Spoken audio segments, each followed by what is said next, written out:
Hello everybody, Jevin Jahabi here, and today we're going to be putting together the Japanese medium tank Type 97 Chiha. Now, the thing about this build is that there are actually two of these that I have.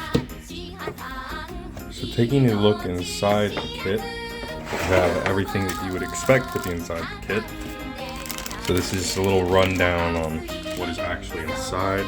You have a couple layers there, the chassis, the tracks, and of course, the decals. On my Persian kit that I had over there, the suspension was actually functional. So I didn't really have to worry about that. It was just a matter of setting everything up to where the suspension made the tank kind of tilt. But this one obviously doesn't have functional suspension. So the way I'm going to be doing this is that I'm basically just going to be assuming that this is like max or average suspension right here. And when I say I wanted the tank to tilt like this, all I would really have to do, this hole here, which is what you would normally stick the peg into, would end up kind of extended like this, in a way. And when you do that, then obviously when you put the pegs in, you can, depending on whether the extension is facing upwards or downwards, you can either raise it or lower it, like that. So that's kind of the basic idea that I have right now. Who knows if it's going to work, but that's what I'm going to be going with. Alright, and now we have the tank more or less fully constructed. Yeah, like I said, more or less fully constructed. So there are a couple things that I've let stay off for now. As you'll see, we still have some pieces right here, but those are mainly just little bits and pieces that I'd rather paint separately, just to save myself a lot of mental insanity. But all in all, this kit is pretty much like I remember it, so not all that great. It's pretty much the only thing you're gonna get for this tank though, unfortunately. But yeah, mainly the difficulties were just that a lot of pieces don't really fit quite well together. It's not so bad to where you can't fix it, but it is a little bit of a nuisance.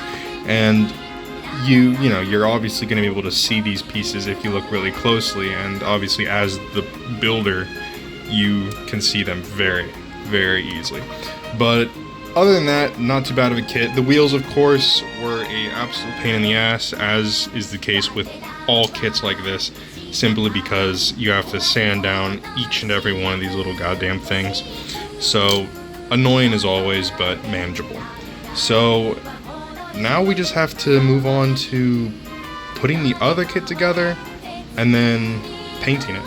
Alright, so now that I've put the whole thing together, well, not entirely, but everything pretty much except the wheels and the barrel, I think at this point in the build I've come up with what exactly I want to do with this, as well as the other tank as well. So I think that I want to create another kind of in-motion diorama, which I have done before, most notably being this one, which is honestly the first real diorama that I made and put together. And while I do really like it, I think that there are plenty of things that I could have done differently to make it even better. So one thing that I really love about these tanks, and that I really want to accentuate with this diorama, is specifically the suspension.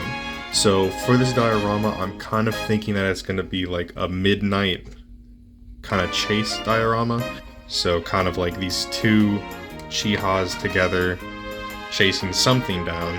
And while I can't do it with this one right now because I've already sealed the top half onto the chassis, so I would kind of have to potentially break something in order to get this off. I can do it with the second one.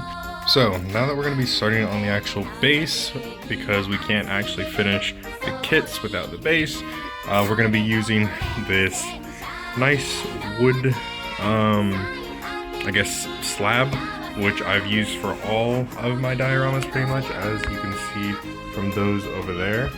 I just like how these look. I like that they're in a circle. I find that Circle bases just look better personally for me. And you know, these are like $7. You can get them in all kinds of sizes, thicknesses, so they're all in all really nice. And we're going to be using some just regular foam that you can get off of Amazon. Alright, so now I've got a basic cutout of what I want to use the foam for. This is going to be the last steps for this foam. I think it's almost done for. But yeah, we're going to go ahead and cut these out. And boom, there you go. So this is going to be basically what I'm wanting these to look like. Now all we have to do is shape them up a bit. Maybe terraform a little bit, but... Alright, so now I have finally finished terraforming everything.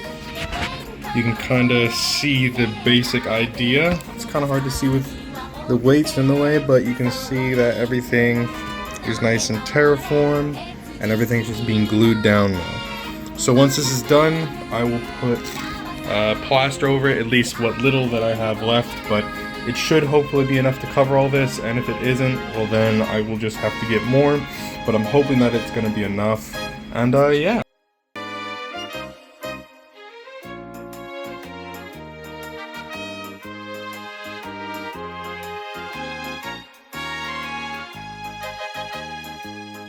I've finally gotten into the proper sized lights, or LEDs, as these other ones over here that I got were way too big. I'm going to be keeping those though, just because who knows if I'm ever going to need them again. But these ones are pretty cool because not only do they look like they're the right size for what I'm trying to do, but they're also a warm white as opposed to these ones, which are just, turn it on, oh, there we go, which are just regular bright white ones. Which, I think in terms of what I'm trying to do with this, I think the warm white is going to look significantly better. But basically, I mean, it's just basic wiring, you just kind of put them together. And just kind of side by side showing the difference between the warm light and the regular white light. This is the white light, this is the warm light. So, for what I'm kind of trying to do, I like this one a lot better. So here's kind of the basic setup. Now what I initially wanted to do was just, the idea was to simply drill a hole through this, put the light through, and then just have the wiring kind of traced back behind here.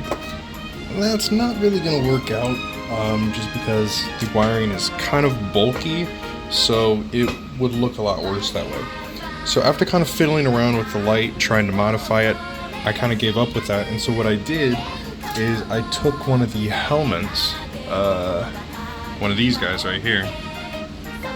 I messed around with it, cut it in half, and I got this little bit here.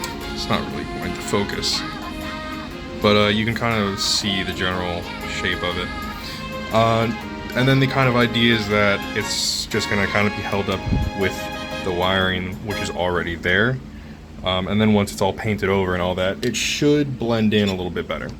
So I apologize, but I did do a whole bunch of stuff off camera. This project took me a whole span of months just because I was doing a lot of other things in my life. But nevertheless, I hope you guys enjoy.